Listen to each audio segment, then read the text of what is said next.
unless you are fully giving of yourself to something. The realm of religion is especially guilty of institutionalizing this demand. There are countless Bible excerpts that instruct followers of God to deny the self and give to others as a way to become holy. This isn't to say that the desire is wrong, but simply made two-dimensional. The self and its holiness are not focused on. In a typical church setting, mission work and volunteerism are heralded endlessly as the building blocks to modern faith, knowing your limits and learning to say no not as often. The causes for self-sacrifice are often quite noble, but they also cause a great deal of harm in convincing many to devalue the self and their own wants. My home church growing up was exemplary in all these regards, having a rigorous mission life and a subtext of extreme self-humility that left me to feel that I was meant to be wholly living for others and not necessarily for myself. Yes, I should meet my basic needs, but never more than that. Excess is sinful, we were told. So the simple solution as a young, misunderstanding child was to give everything away, no matter what that looked like.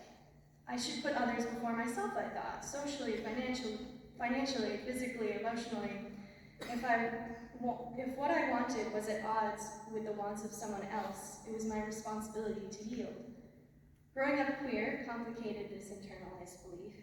A part of me always knew I didn't belong, and yet a voice in my mind blotted that voice out, subconsciously demanding I give that weird part of me away because it was not what my family or my home church would want. I had to live for others, even if that meant ignoring myself. The self-sacrifice became a sacrifice of the self, the true self anyway. This was true to the extent that it took me a particularly long time to come out just within the confines of my own mind. Once I was old enough to consciously be aware of the world, particularly in learning what queer people were and what that meant under the culture I lived in, I first resigned myself to not having an opinion. When I couldn't stay ignorant any longer, I asserted to myself and others that I was a mere ally.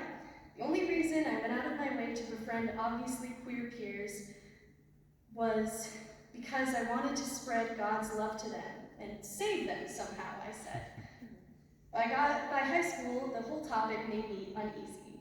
I could tell something was wrong, but I wasn't sure what. I wrote poetry pleading to God for answers. If I loved my friends so dearly and believed them such good people, how could one simple fact like sexuality doom them to hell? Didn't they deserve to be happy like any straight person? They were made by God, so were they only made queer as a means to suffering?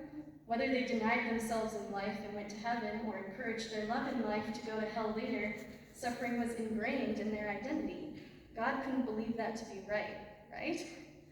It was several years of this questioning that led to an eventual decision-making. I said to myself that my God would not encourage suffering in any capacity, so queerness had to be by intelligent design.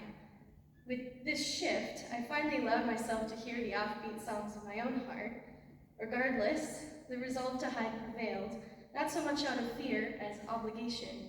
Why should I indulge and be happy when it would make people who are important to me sad? Shouldn't I prioritize their happiness? Isn't that what God would want me to do?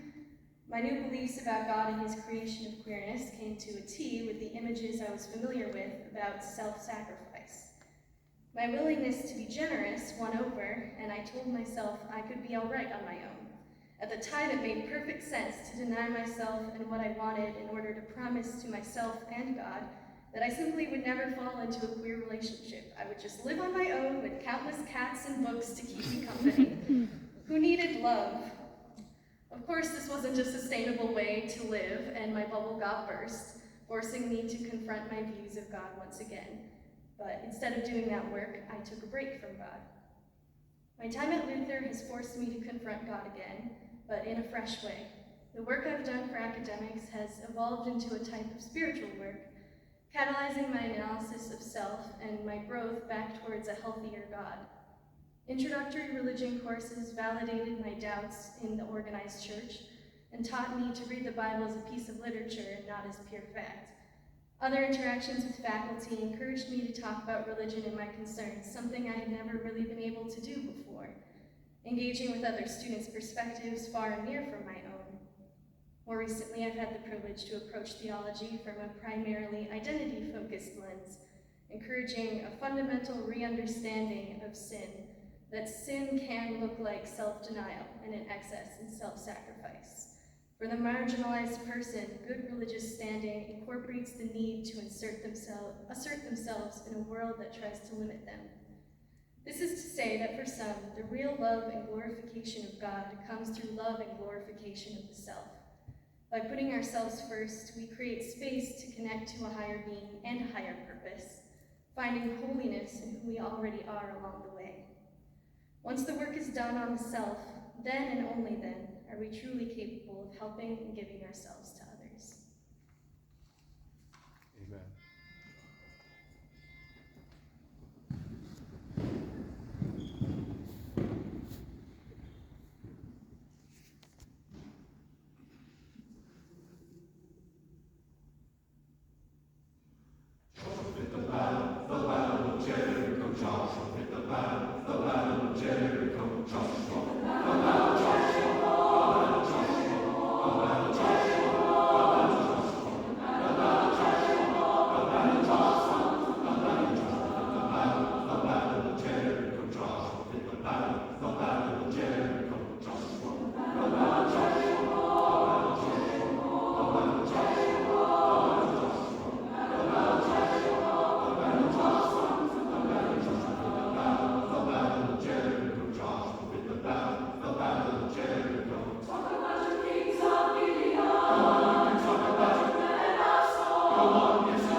Hear these words of blessing for you, for who you are, for the wholeness of yourself. Beloved, there is only love. In you, only love. Around you, only love. Not a touchy-feely pop song kind of love, but a love that knows every secret corner of your fragile, fabulous being and says yes. Yes to your difference. Yes to your diversity. Yes to your desire. Whoever you are, whatever beautiful spirit God created you to be, shine fearlessly and courageously. We need you and the divine light within you to sparkle through the prism of your body and brighten the world with a glorious rainbow. Never forget you are loved fiercely and forever.